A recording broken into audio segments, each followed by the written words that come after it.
Meu nome é Carla Marteleto, sou associada representativa deste clube, Rotary Clube de Brasília Lago Norte. Minha classificação é fisioterapia.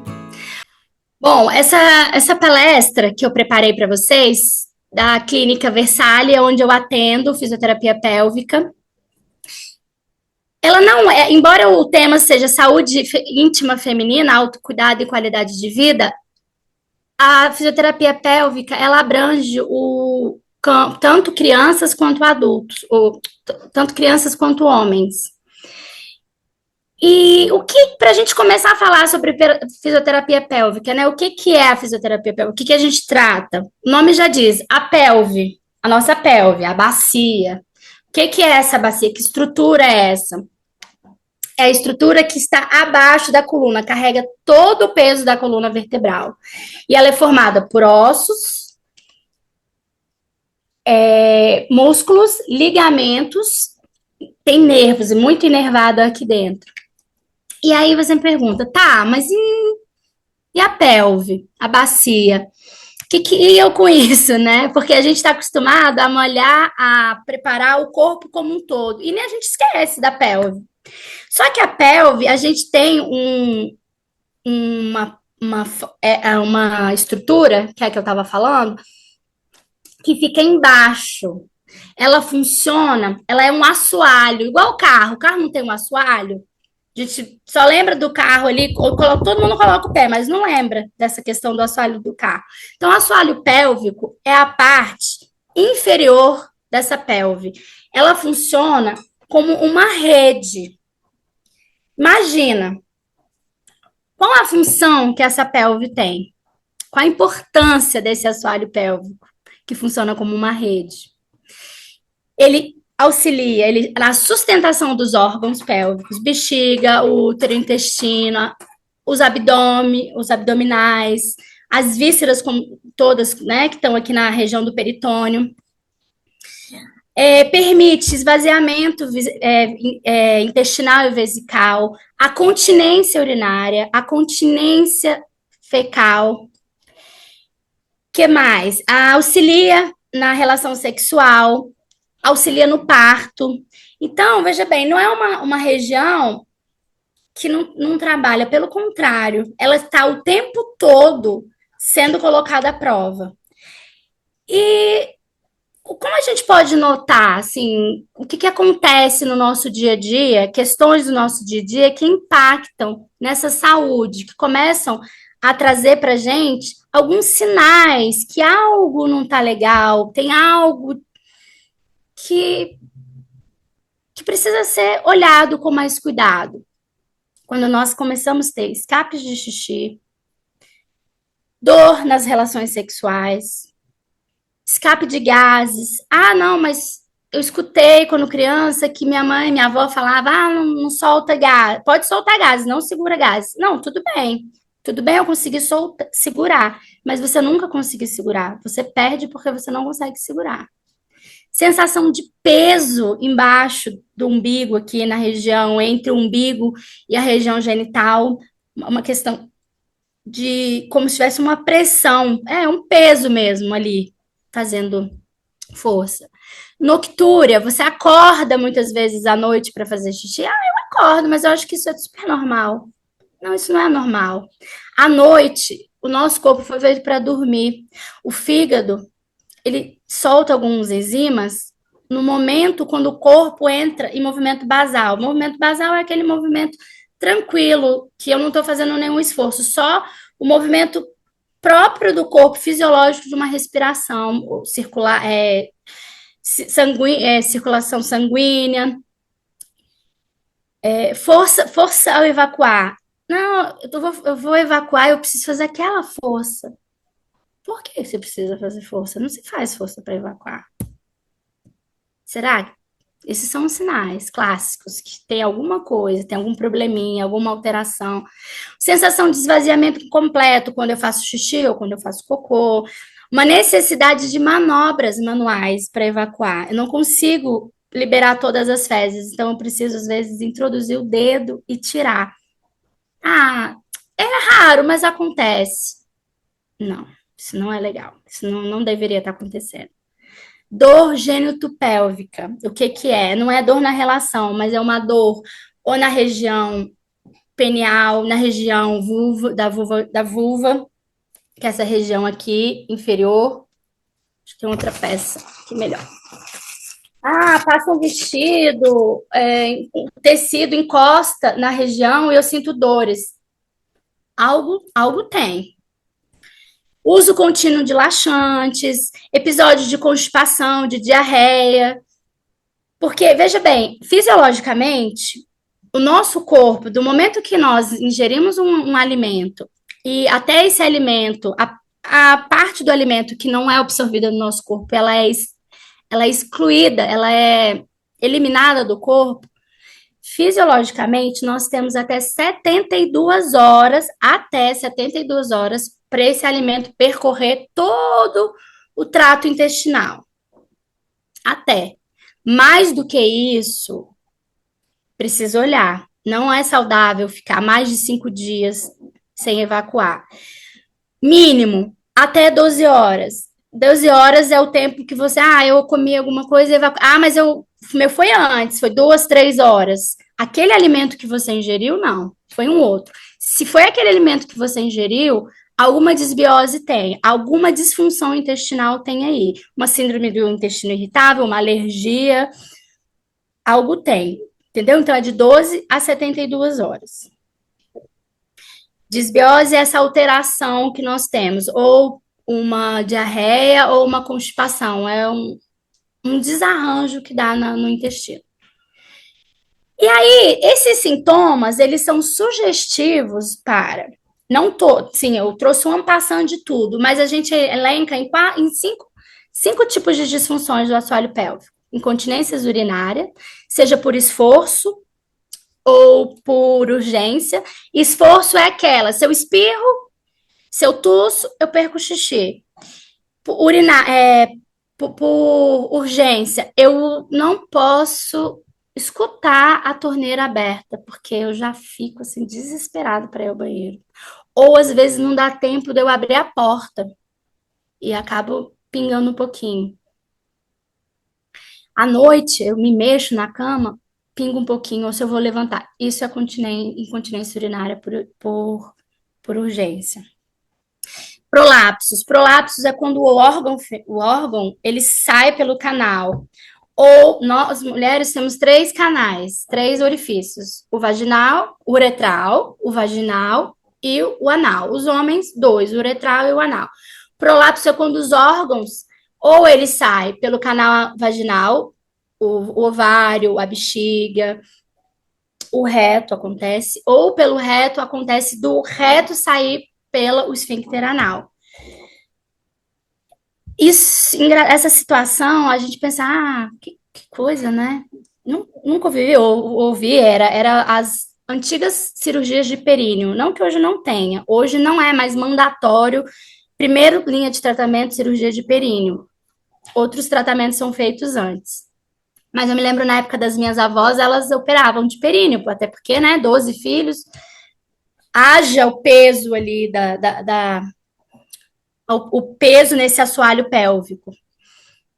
Então, o prolapso é mais comum do que a gente imagina. Tem mulheres que, para urinar, elas precisam empurrar a bexiga para dentro, o útero para dentro, porque está saindo pelo canal vaginal. É uma situação muito ruim, muito incapacitante. Essas mulheres não conseguem mais trabalhar, elas vão passar roupa, elas vão varrer, elas não conseguem, elas sentem uma dor muito grande entre o umbigo e aqui o início do pubis. Essa parte aqui de cima, que é entre o umbigo e a pubis, uma dor insuportável, um peso. Dor genitária e diástase. Dor geniturinária, vou entrar aqui as questões de... Hoje, a ICS, que é um Instituto Internacional, ele trata a dor genitária vulvodínia, que seria só a dor na parte de fora aqui da vulva. Dispareunia, o que é dispareunia? A mulher sente dor na relação. Vaginismo, o canal vaginal ele se contrai tanto que ele impede a penetração. Então, esses tipos de disfunções sexuais, femininas, a gente chama hoje de dor urinária. E a diástase que ocasiona com a abertura do músculo reto abdominal, que é o que a gente tem aqui no diafragma, proveniente, não todas as mulheres têm, algumas com uma gestação já acontece a diástase, porque é um fenômeno natural, de fato, porque você precisa que esse abdômen ele expanda para o útero, para a barriga vir. Só que há mulheres que ele não retorna naturalmente. E aí a gente pode tratar na fisioterapia e há casos também cirúrgicos. Constipação e dificuldade para evacuar. Constipação é a prisão de ventre. Normal, a gente escuta, eu sou constipada, tenho prisão de ventre. Falar sobre cocô é uma coisa tão feia, né? Tão desagradável. A gente deveria falar mais, porque estudos científicos mostram que 89% das pessoas que têm câncer de intestino, 89% são constipadas. Então, assim, é uma questão muito séria. E a gente não gosta de falar, né? Desagradável, afético e tal. Mas não, a gente tem que prestar atenção. Tem uma escala, vou tentar tirar o. Vocês não conseguem ver, né? Porque eu coloquei no. Deixa eu tentar tirar o. Aqui. Tem uma escala que a gente utiliza muito, os proctologistas também, que é a escala de Bristol. São 7 tipos de fezes que a gente identifica qual é o tipo né, do paciente e o ideal das fezes. Essa primeira é a caprina. São fezes em forma de bolinha. É uma pessoa extremamente constipada. Segundo também é constipado, mas já não é tão como a primeira. O terceiro ainda é constipado. O quarto é o ideal. Se suas fezes essa daqui do número 4, sinta-se feliz, você está saudável.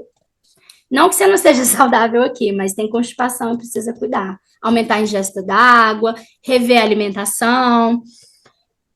E esses aqui são fezes mais aquosas, líquidas, que também sugerem diarreia, síndrome do intestino irritável. E pacientes com constipados ou que sofrem de síndrome do intestino irritável, que tem muitas fezes líquidas, são pacientes certeiros que vão ter incontinência fecal. O que é incontinência fecal? Não consegue segurar as fezes. Então, assim, a gente precisa tratar não só, né? Não só, não, como é que fala? Para evitar, obviamente, com a incontinência fecal, evitar câncer, o intestino é o nosso segundo cérebro. Questão de higiene, questão de saúde, questão de gastos, porque uma pessoa com tanto incontinência urinária e incontinência fecal precisa ficar fazendo usos recorrentes de preservativos. Preservativos não, absorventes. E isso tem um custo, né? A frequência que você usa, medicamentos, você começa a se sentir, mexe com a autoestima, que você começa a se sentir, não tem mais vontade de encontrar com as pessoas, porque fede, né? Fede, é desagradável, você se sente incomodado. Então, esses 5 são os tipos clássicos de disfunções do assoalho pélvico. Para homens, a gente trata muito na pélvica pacientes de pré e pós cirurgia de próstata, uma prostectomia. Porque homens, não vou dizer que são a maioria, não são todos, mas a grande maioria ou desenvolvem um câncer ou uma hiperplasia. Isso ocorre por conta da estrutura fisiológica do corpo e com a idade. Se precisar recorrer a uma prostectomia, um dos primeiros sintomas é incontinência urinária e incontinência sexual. A fisioterapia, ela ajuda a diminuir a janela de desconforto, que a gente trabalha assim, 12 meses, um paciente que precisou se submeter a uma prostectomia, ele tem aqueles sintomas desagradáveis mesmo, não consegue segurar a urina. A partir de 12 meses começa a melhorar um pouco. Isso eu falo nos casos mais drásticos, tá? Porque aí depende de como a cirurgia foi feita, qual a parte que foi envolvida ali, que eu digo, o tamanho da topografia da cirúrgica. Então, quando você começa com a fisioterapia pré e pós, você consegue reduzir esses sintomas para 3 meses. De 12 para 3 meses, acho que tá bem legal, não, é não? Imagina. Bom, e quais os impactos, né, dessas disfunções pélvicas? Como eu disse, baixa autoestima, prejuízo nas relações, as pessoas tendem a querer ficar mais reclusas, evitar contatos, depressão. Nos casos de homens, a gente vê muito a questão da depressão cada vez mais, e mulheres com problemas de relação de dores genitopélvica, casamentos que acabam, e outro ponto que eu não coloquei, não falei, mas é importante, muitas pacientes com dores genito-urinárias são vítimas de ou violência sexual ou violência doméstica. E o tratamento tem que ser conjunto com o psicólogo, só físico a gente não consegue acessar essa parte emocional e psicológica, até que também não é nem o nosso campo. Mas, e há casos muitos de crenças e religiões também que interferem nessa parte das dores, de achar que é pecado, que é sujo. Então, assim, é uma área que a gente tem que ter muito cuidado ao tratar com o paciente. As indisposições, fadiga, dá muita fadiga e incontinência urinária por repetição. Constipação também é uma das causas de incontinência urinária. Tanto é que pacientes que chegam para a gente com incontinência urinária, uma das primeiras coisas a gente já descobre, é constipada, a gente trata a constipação. Há casos de você só tratar a constipação e a incontinência urinária ela some. Há casos que não, né? Cada caso é um caso. Mas isso é muito normal. E qual o impacto nessas disfunções? Efeitos na qualidade do sono, principalmente aqueles que têm noctúria, que precisam acordar a noite inteira. Na saúde da pele, constipação. Você vê a pele de pessoas constipadas, geralmente são peles que têm muita acne, muita espinha, uma pele mais prejudicada.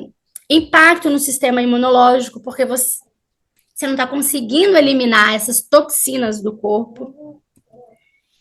E como a fisioterapia pélvica, ela pode ser um aliado nessas disfunções do assoalho pélvico, da região pélvica. Primeiramente, com uma orientação. Há casos de que eu não preciso entrar com uma intervenção de exercício, eletroterapia, fotobiomodulação, eu já vou explicar o que é cada uma dessas coisas. Às vezes, um ajuste no seu hábito já muda muito. Por exemplo, evacuar. Nós deveríamos evacuar de cócoras, mas não dá na cidade, né? E com o vaso inglês lá de 1700, virou padrão o mundo inteiro. Alguns lugares não, algumas aldeias o pessoal ainda utiliza o chão e vai de cócoras. A gente não vai fazer isso, mas a gente pode imitar esse movimento utilizando um banquinho. Quando sentar no vaso sanitário para evacuar, colocar os pés num banquinho. Mas, Carla, qual é a relação? A relação é o seguinte: o músculo, o músculo chama pubo retal. Ele é um músculo que ele serve, imagina que tá o reto. Tá aqui a peça, aqui dentro tá o reto, assim. O pubo retal, ele funciona como um estilingue. E quando a gente senta no vaso, ele fica contraído. Quando nós fazemos a posição de cócoras, que é o banquinho, a gente eleva essa perna a 90 graus, ele relaxa, ele deixa de fazer um estilingue no músculo pubo-retal. Então, auxilia a essa fezes a descer. Eu tomo 4 litros de água por dia. Eu falei, quem mandou você tomar 4 litros de água? Não, porque eu vi em algum lugar. Não, você toma água de acordo com Eu gosto muito de olhar hemograma. Eu olho a relação das hemácias para eu saber e para eu indicar, orientar o meu paciente a quantidade de ingesta de água. No mais, a gente tem um cálculo também que faz de idade. Aí a idade vezes 35, aí chega num número lá, ok, para beber água. Isso ajuda, às vezes, numa incontinência urinária. A pessoa, às vezes, está tendo incontinência urinária por conta de. Igual caixa d'água, tá transbordando, por transbordo. A bexiga, ela tem uma quantidade de urina que ela comporta.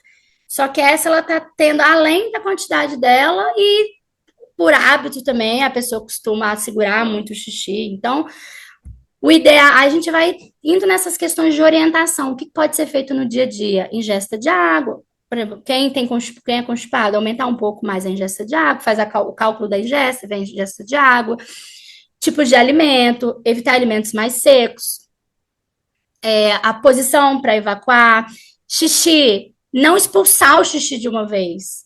Deixa o xixi sair. E vocês aí, a partir de hoje, eu quero que todo mundo observe. Se vocês deixam o xixi sair, não precisam me contar, guarda para vocês. Se vocês fazem força, deixa o xixi, ou se quiserem me contar, pode me contar, não precisa se expor, mas podem me contar. Se vocês deixam o xixi sair rápido, fazem força para o xixi sair, ou não. E outra, um exercício que vocês vão começar a fazer. Vai soltar o xixi e vai prender. Vai soltar e vai prender. Isso é um exercício que a gente faz também para contrair e relaxar a musculatura da uretra. Aí, entrando na terapêutica da fisioterapia, o primeiro ponto é uma avaliação para ver se esse músculo do assoalho pélvico ele está enfraquecido, se ele está incoordenado, se ele está os tônus dele está mais rígido, porque um ponto importante, quando eu falei assim, pessoas constipadas desenvolvem incontinência anorretal, que é perda de fezes e gases, é pelo seguinte, o esfíncter anal, é esse aqui em volta, aqui, ó, ele fica tão tonificado porque ele está segurando aquelas fezes que estão ali no reto, que ele fica com um trofismo, hipertrofismo, que a gente chama. Então, eu preciso relaxar essa musculatura. Porque se ela não relaxa, para o cocô sair, tem que relaxar. A gente precisa atuar também. Aí, isso tudo a gente vê na avaliação. As questões de disfunções no canal vaginal, né, dores genito-urinárias. Tem casos do canal vaginal, ele tá tão rígido também, aí a gente tem que entrar com fotobiomodulação. O que é um laser? A gente vai com laser para amolecer a estrutura, trazer mais vasodilatação, mais sangue, mais oxigênio para reação, para localização. Entramos com massagens perineais, no caso das mulheres, coloca o dedo e tem que fazer massagem aqui só na bordinha. É como se fosse no braço. Ah, meu braço tá com tônus elevado, tá. Ah, não sei, ficou assim, duro de repente. Você vai lá, não vai, devagarzinho, soltando o músculo. Na vagina a gente também faz, é músculo. Os homens, tô com questões, a gente trata também ejaculação precoce, ejaculação retardada. E aí, isso tudo tem também protocolos que nós passamos para os pacientes fazerem as massagens perineais. E tem a parte da estética, que a fisioterapia pélvica também trata. A ginecologia faz cirurgias, né, para reduzir lábios ou por questões de acidentes, se tivemos que fazer cirurgias na região genital. E alguns tipos de cirurgia gerou queloide, gerou contratura. Então, o que a gente faz? Restabelecer esse movimento, essa fluidez do músculo, da cintura pélvica. Um outro ponto importante que eu não falei, eu só falei da pelve, mas quando a gente avalia um paciente, não necessariamente o nosso atendimento já começa exclusivamente na musculatura do períneo. Eu vou olhar um paciente, de repente, eu tenho que mexer primeiro a postura dele. A lombar, aí eu trago muitos artifícios da terapia manual, porque eu tenho que deixar essa coluna íntegra, móvel, para poder soltar a pelve, trazer função para essa pelve, para aí a gente vir trabalhar o nosso objeto de estudo, que é o assoalho pélvico e a pelve. Vamos praticar um pouquinho aí? Eu quero ver se vocês estão preparados. Gente, todo mundo sentadinho. Eu quero que vocês apertem o xixi bem rápido. Não deixa o xixi sair, não. Rápido. 1, 2, 3. Agora solta devagarzinho. Não é rápido. Aperta e solta rápido, não. Aperta e segura 3 e solta. Só que eu quero só o buraquinho, a portinha do xixi. Eu não quero a portinha do número 2. Será que é possível? Ó, vou fazer de novo. Agora, eu vou querer os dois juntos. Apertar o xixi e o 2. Se aperta. Segurou 3, solta. 1, 2, 3. Relaxou. Esse tipo de movimento, eu não gosto de ficar passando tudo para todo mundo, porque é isso. Eu não sei se o paciente, antes da avaliação, se ele tem fraqueza, se ele tem um fortalecimento, se ele precisa relaxar a musculatura. Eu vou dar um outro exemplo. Uma paciente de incontinência urinária por esforço. O esforço é que espirra, tosse, perde o xixi. Eu preciso trabalhar a rapidez, porque eu tenho que segurar. Espirra, ela tem que segurar. Então, eu vou querer contrai e solta, rápido. Agora, para quem tem de urgência, eu preciso já que ela contraia e segure o máximo que ela puder. 10 segundos, 5 segundos, e depois ela solta devagar. Então, não dá para falar, fisioterapia pélvica é só apertar e soltar. Não é, a gente trabalha muito mais do que isso. Trabalha respiração. Porque enquanto você está contraindo, contraindo e soltando, tem que respirar. Não pode ficar sem respirar. Então, é muito fluido, muito tranquilo. E aí, olha, eu trouxe para vocês, eu falei da forma certa de fazer cocô, o banquinho. Esse banquinho é super fácil de encontrar. Se não tiver esse banquinho, tiver qualquer coisa em casa, uma latinha de tinta, um tijolo, coloca para auxiliar nessa parte da evacuação. Pessoal, era o que eu tinha para trazer para vocês. Se vocês tiverem dúvidas, eu estou à disposição. Como o Gustavo falou, eu sou realizada com a fisioterapia, eu adoro. E estou aqui. Carla, muito obrigado. Vamos ver então quem é que tem alguma pergunta, alguma dúvida, algum comentário que eu gostaria de fazer. O que você falou aí na parte masculina, eu posso dizer para você que eu tenho bastante conhecimento, porque eu fiz uma prostectomia e eu fiz bastante sessões de fisioterapia pélvica. Então, essas coisas que você falou aí, agora por último, esse exercício que se faz, e ele é muito importante e ele ajuda bastante mesmo. E quando a primeira vez que o médico me indicou que eu fizesse uma fisioterapia dessa, eu não estava entendendo como é que ia ser isso aí. Mas depois a gente vê que é uma coisa realmente extremamente útil. Obrigado pela a sua disponibilidade conosco, viu, Carla? Obrigada, Gustavo. Um ponto importante também que eu tento falar para muitos de vocês é sempre realizar os exames preventivos, porque hoje o câncer de próstata é o segundo câncer que mais mata depois do câncer de pele.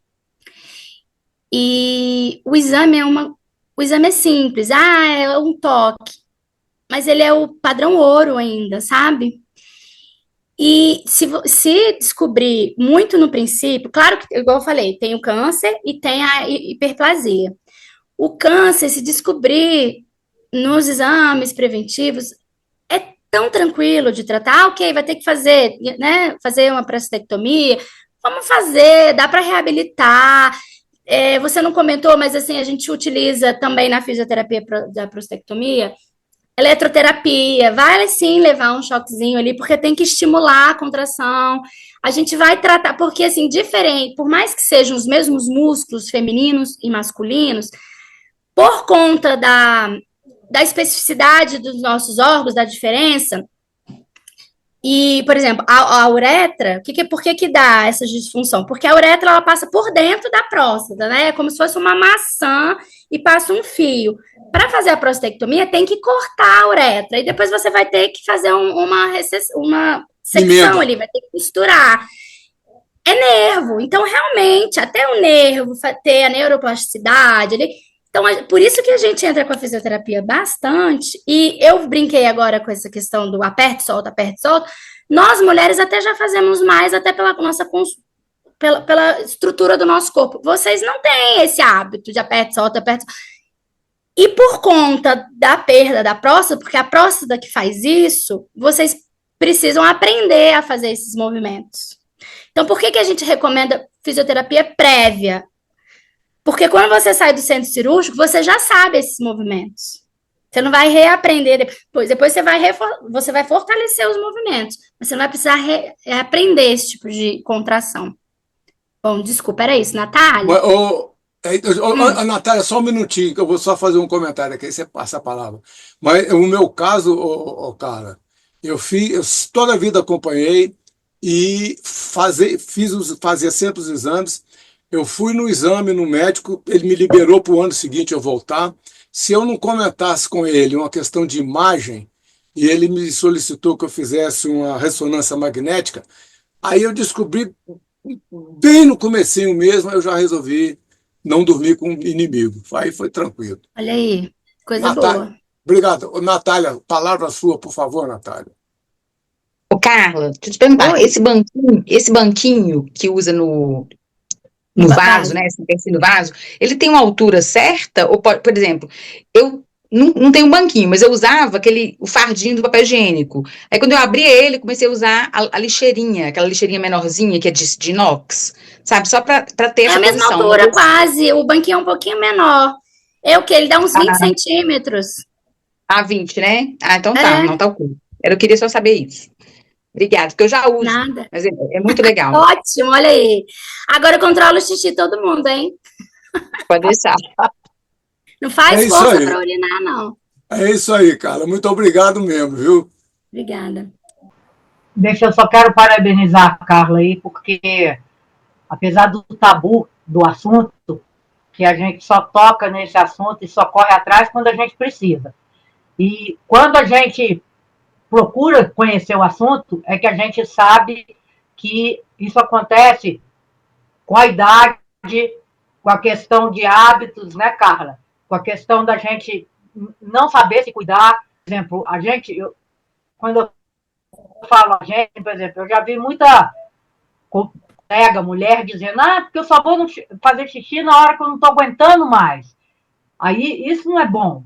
Então, tudo que contraria a natureza acaba prejudicando a saúde da gente. Então, eu acho que a palestra da Carla é muito ilustrativa e que sirva de alerta, né? Para a gente se cuidar mais, seguir aquelas coisas que a gente aprende desde pequeno. Quer fazer xixi? Faz xixi, né? E para que a gente busque sempre ter qualidade de vida. E principalmente nós que já somos uma população, não estou falando todo mundo, lógico, o clube tem a sua ala jovem, mas nós que já somos mais velhos, né? Temos toda a questão da idade, a questão de outras comorbidades que a gente pode ter passado ou está passando. Então, parabéns, viu, Carla? Foi ótima a sua palestra. E muito obrigado pela sua disposição de se preparar e vir aqui se apresentar para nós. Muito obrigado mesmo. E Obrigada. deixa eu dizer uma coisa para você, Carla, que eu já falei para outros do nosso clube. A gente tem interesse em estar sempre prestigiando a prata da casa. Você pode ter observado que a gente sempre procurou fazer palestras no nosso clube com os nossos associados, porque o Rotary é uma organização composta por profissionais e a gente tem que prestigiar aqueles profissionais que nós temos nos nossos clubes dentro da sua especialidade. Então, eu fico muito satisfeito que você é uma rotariana bem recente no nosso clube, mas já é disposta, já vi você em outras épocas, outras oportunidades, está lá mostrando seu conhecimento e isso é muito bom para a gente. Muito obrigado mesmo, viu, Carla?